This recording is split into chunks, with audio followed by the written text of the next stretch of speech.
Svaki čovjek voli, ništa drugo ne postoji. Kad voli manje boli i sve je lakše. Kad boli to što voli onda lomi čaše. Znam te i znaš me, svako je lomio, izgubio i dobio i suze prolio, patio. Moraš probat da bi shvatio, nemaš kupit tu školu, pare nisu toliko bitne ako si me pratio. Svaki čovjek jedan film, pogledao sam svoj pola drama, sad bi chill. Glavni lik je patio dosta, kako ne bi scenarije Balkan bez nade i posla. Sad bi malo humora i smijeha za jebanci u boji. Dosadna je ova crno-bijela tehnika, zovi producenta, fali šminka i perika. Ideja je super, a budžet tanak, jebi ga. Svaki čovjek je hotel, svaki put kada odeš, tuga natoči koktel na duplo dno. Svaki čovjek je bordel, mutne vrate te vode, amor me strijelo probode, idemo ponovo. Perspektiva je ovog puta u Srebrenici. U ovom bosansko-hercegovačkom gradu svaki 11. jul već 28 godina podrazumeva podsjećanje na najteži ratni zločin 90-ih. Za Bosnu i Hercegovinu, Haški tribunal i većinu sveta nema sumnje kako se ovaj zločin zove. Za Srbiju, međutim, termin je i dalje sporan, zbog sistemskog pothranjivanja sentimenta da reč genocid okrivljuje celu naciju, a ne jednog konkretnog krivca. No, kako god bilo, jedno je sigurno. Bez zajedničkog suočavanja s prošlošću nema nam budućnosti. Gledate Perspektivu. Svaki čovjek voli, ništa drugo ne postoji. Kad voli manje boli i sve je lakše. Kad boli to što voli onda lomi čaše. Centar za postkonfliktne istraživanja u saradnji sa Memorijalnim centrom Srebrenica održao je 4. put po redu školu za mlade Srebrenica. Ovoga puta tu se okupilo 40 mladih iz raznih država sveta i iz Bosne i Hercegovine. I tu su učili o tranzicionoj pravdi, o memorijalizaciji, gradnji istorijskih narativa, ljudskim pravima, prevenciji genocida i masovnih zločina, a bili su i učesnici Perspektive. Idemo da ih čujemo. Znam te i znaš me, svako je lomio, izgubio i dobio i suze prolio, patio. Moraš probat da bi shvatio, nemaš kupit tu školu, pare nisu toliko bitne ako si me pratio, I guess there's many similarities and differences considering that we're all youth, that we're all interested in similar topics because that's what brought us together here. The topics of transitional justice, memorial for Srebrenici genocide, remembering the victims, international justice, and there's many different topics which and everybody has some kind of parallels to draw which connects them in a way. I guess the differences are also observable. Balkans is a part of Eastern European, and in a plain way to say there are differences in some ways of in the mentalities of different groups, in the ways of observing, thinking, reckoning, but I think there's a lot more things which connect us than differ us.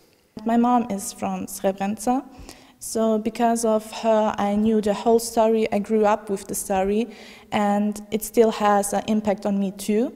And I was happy to meet these people behind me who are from Srebrenica, because I think in another world, without the war, we maybe would be friends. We maybe would grow up together. And because of that, it's like a really beautiful moment for me to be with them, to hear about their stories, because I think they are still living in Srebrenica and they are going through this.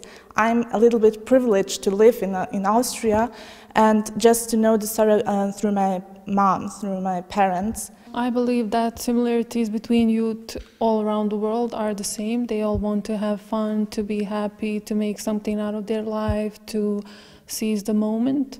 But when it comes to differences, I believe that we have different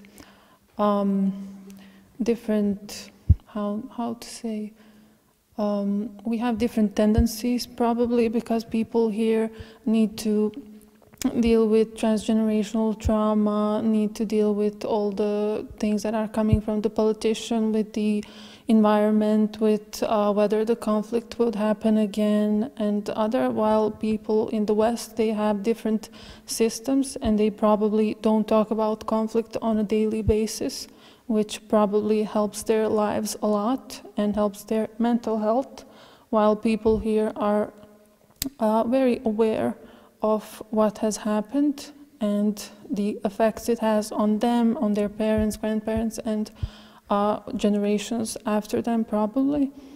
So I would say that's the biggest difference between us and people and the youth around the world. The most productive way to define peace in a very sustainable way would be not just absence of war, but having the base to flourish as an individual, as a community, as a society. So it doesn't only come with, oh, we don't have gunshots that we hear outside of our window. It's also, do we have the economic means for our kids to stay here and study here and work here and start a family here? And also, do we have the safe spaces to talk about what happened, what might happen? So the issue that was mentioned about media that is biased is, for example, something that isn't really compatible with peace, so to say. But again, as with anything, it's such a broad concept that defining it is something that people have written books and books about. In regards to the youth, comparing at least from the US and here, I think there's a lot of general frustration with the government, and that's a big similarity I see. Naturally, there are very different issues that are occurring in both countries, but definitely I think similarities as well about the contestation of history and facts. It's something I think that's becoming quite prevalent in the US as well. And I think it's in a good way, like the youth are frustrated and therefore becoming more active. I think that's a strong similarity that I see between the two countries. I think one of the similarities between the youth in the States and here would be we all consume common forms of media, and so there's kind of like shared references and shared jokes across both cultures. But I think a difference would be, and I think Amina also acknowledged this, is I've only been in the region for about 2 months. It's my first time to the country, and so I'm learning about these topics that I studied in school from an academic perspective, with the positionality of the privilege to be able to parachute in and then leave, and the separation from any personal experiences in the region. And so I think there's definitely like a privilege of separation from learning about the topics that impacts the understanding of what happened and will impact advocacy. As far as the definition of peace, I would also agree with Jana. It's not just the peace would not just be the security in the absence of war, but also the freedom to actualize your own hopes and dreams, your own futures, and to go about your life with the threat of security or your own security like completely absent from your daily life. Yes, from your choices, yeah. Kao što znate, u Perspektivi učimo o važnosti odnosa prema prošlosti, ne bismo li dogledali budućnost. O tome šta misle o prošlosti, o budućnosti, ali i o sadašnjosti, čućemo sada mlade ljude iz raznih zemalja sveta. Svaki čovjek jedan film, pogledao sam svoj pola drama, sad bi chill. Glavni lik je patio dosta, kako ne bi scenarije Balkan bez nade i posla. I think that's for a lot of people actually the first word that comes to mind when they come to Bosnia, that the people are very friendly and they take you in very quickly and they treat you very well. I also like that especially older people, they start to call me Zlato, Dušo, Srce very quickly, and I always feel like very welcomed by that and very integrated, so that's usually the word that comes to mind, hospitality.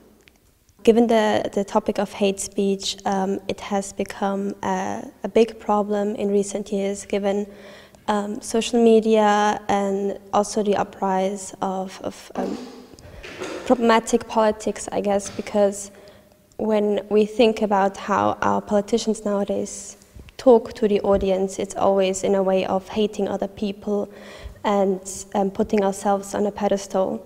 And the younger generations pick that up and do not really engage in discussions anymore, but rather only have this sort of hate in them, and instead of finding a common ground, they just start to divide themselves into groups. The common ground would be to talk about issues and problems that we have, instead of just throwing around certain words or trigger words, I guess, like division or the other ones, but rather we should talk about problems that we all have in common and try to work on that and not really blame the other person for the problems, but rather find a common solution for it. It was not my first time here in Srebrenici. I was here for the first time 2 or 3 months ago with my master's program. And I do feel that as a foreigner here, I've been in Sarajevo for 9 months now. I'm not an entitled person to debate sometimes or to reflect on some topics, but on some others I really do feel entitled.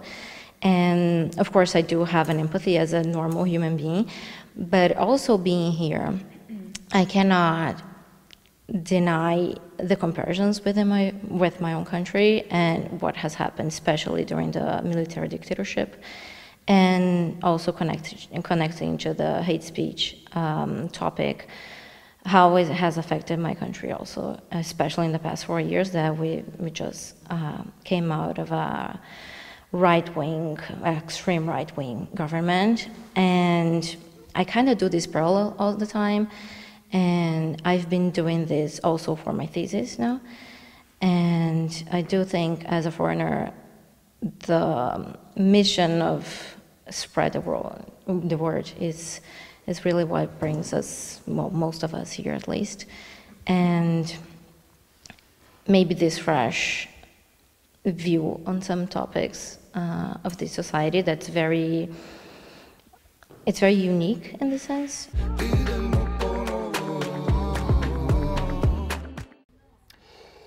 Dakle, da li je mir samo izostanak sukoba i ratova, samo pauza između istorijskih mrlja ili pak podrazumeva još nešto? Osjećaj sigurnosti, osjećaj slobode od straha i tenzija i trauma. Mir je od uvek jedna od najvažnijih tema za učesnike Perspektive i pogledat ćemo sada priču 1.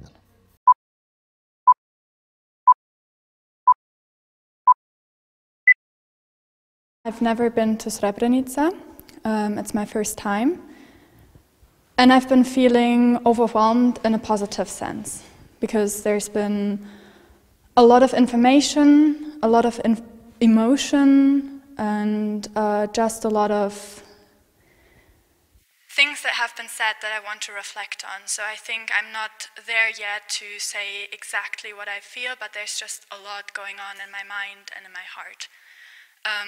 And to answer the second question as well, because I have strong feelings about the words reconciliation actually, I don't like it, because I think that reconciliation is a very abstract word.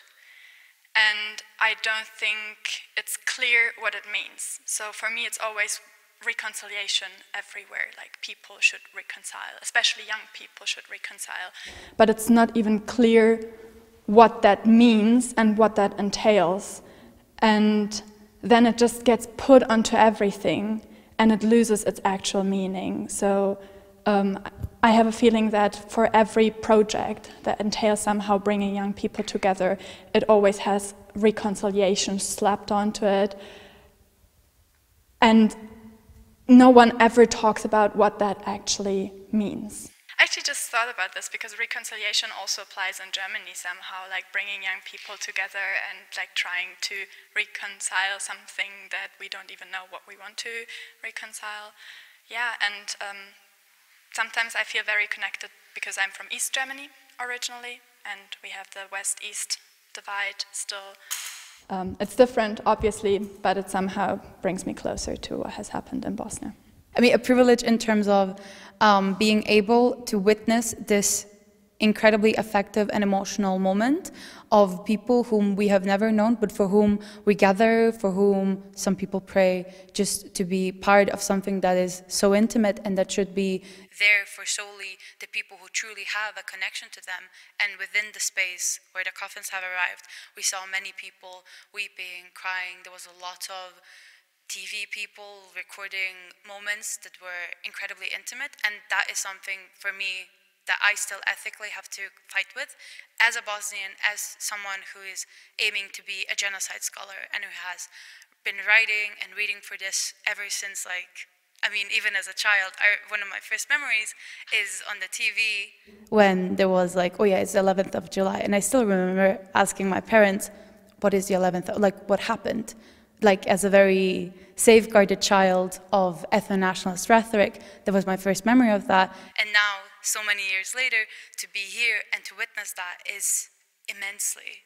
And I don't know how to deal with that still. And it's going to take time, and all of this is a process, so I'm just going to give it. But that's what I mean with privilege, because that, to me, is still something that it should only be for families, where their pain should also not be exploited, because there's other ways of contextualizing what Srebrenica means, what these burials mean, what does it mean to find people in terms of bones.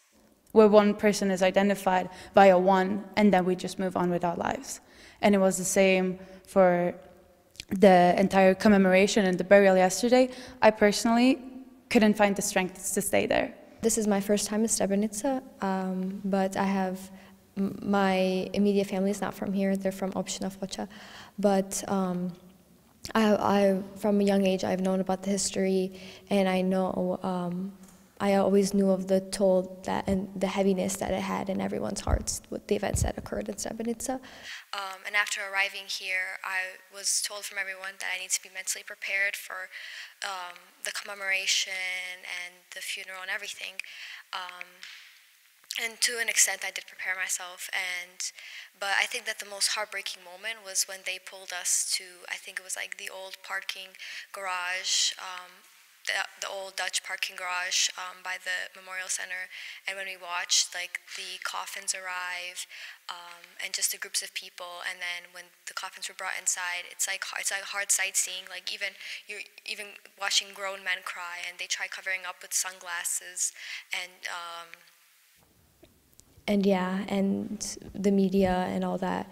And also another thing, it was like, I personally, I did not cry, I was like strong, but even seeing like my close co-workers who are foreigners crying, and it just shows how much of an effect this event can even have on people who aren't even from this area.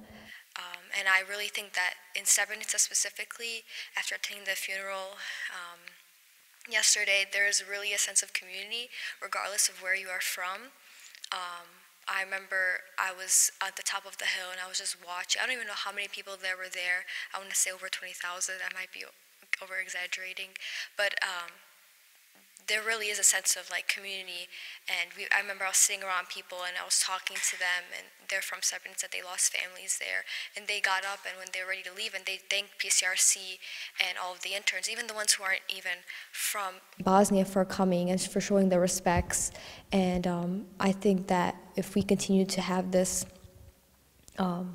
it's really going to be a good sign and a step forward for Srebrenica, and I think for other places that have experienced genocide as well. This is something I don't want to get used to, but sometimes I cannot run away from it. Sometimes I'm having a beer at a bar with a local friend, and they comment like, but during the siege we're doing this and this and that. And I'm like, I cannot get used to that. Yeah. Yeah, I know. Like watching, I don't know what we were watching. We were watching Love is Blind on Netflix. And yeah, a very, I'm not going to say a bad word here, and not a good show. And we were watching, and the guy was saying, because during my childhood I didn't have water and I didn't have electricity, and then my friend came. Yeah, I didn't have it either for 4 years, but that's fine, come on, like, just conquer the girl. And I was like... Okay, that's an interesting comment for Love is Blind on Netflix. But, so yeah, I have like hundreds of anecdotes like that. And I think they also form me as a person and as a foreigner here. I was born in Vienna, but my parents are from Bosnia. And when I think about the differences between my friends that are Austrian, like born there and raised there, and parents are from Bosnia, and my friends from Austria, I see so many differences, unbelievable differences.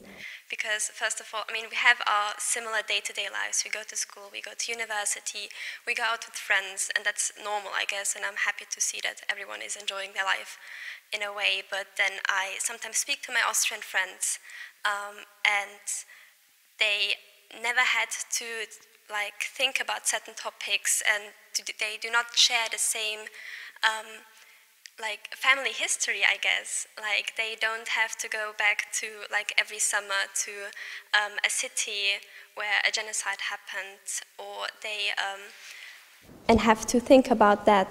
My family isn't from Srebrenica, and I've actually just recently learned about everything because my parents didn't talk about it.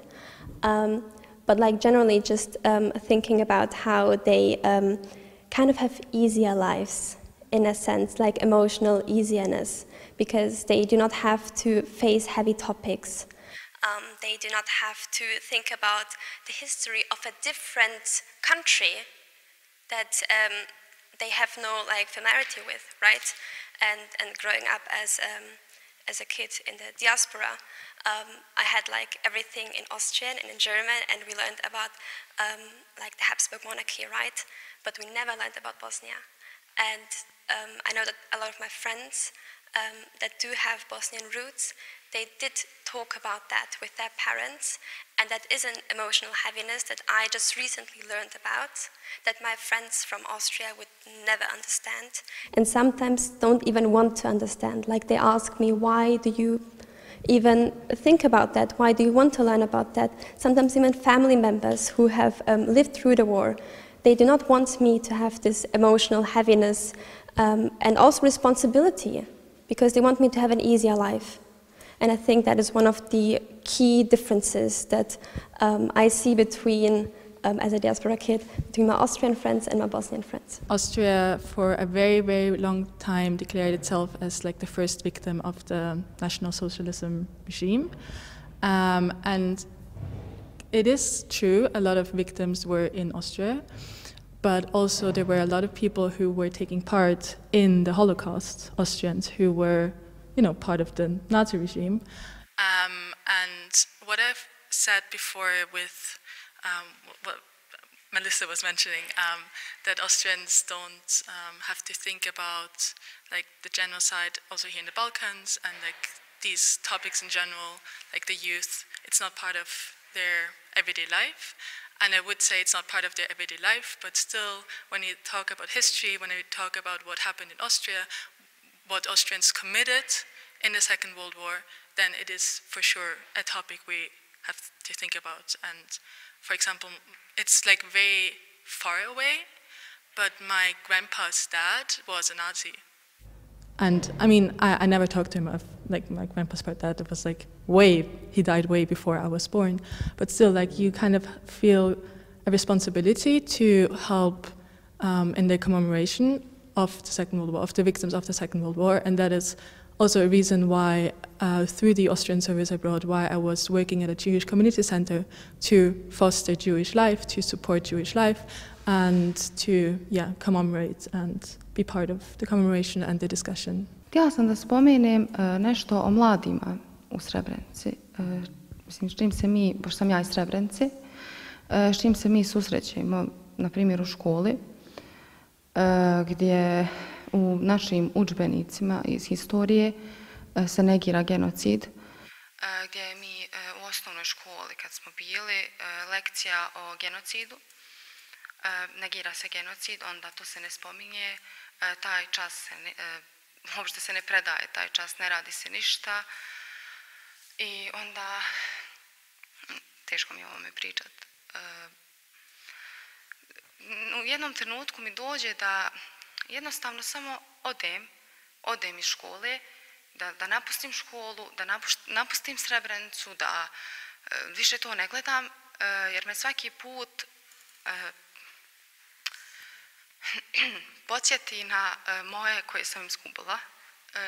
Na primjer, jučer, nakon dženaze, oni su očekivali svoj praznik, Petrovdan, gdje su puštali nacionalističke pjesme, gdje su u susjednom gradu napravili koncert povodom kako oni kažu, oslobađanja Srebrenice, gdje se zahvaljuju ratnim zločincima, gdje oni to slave.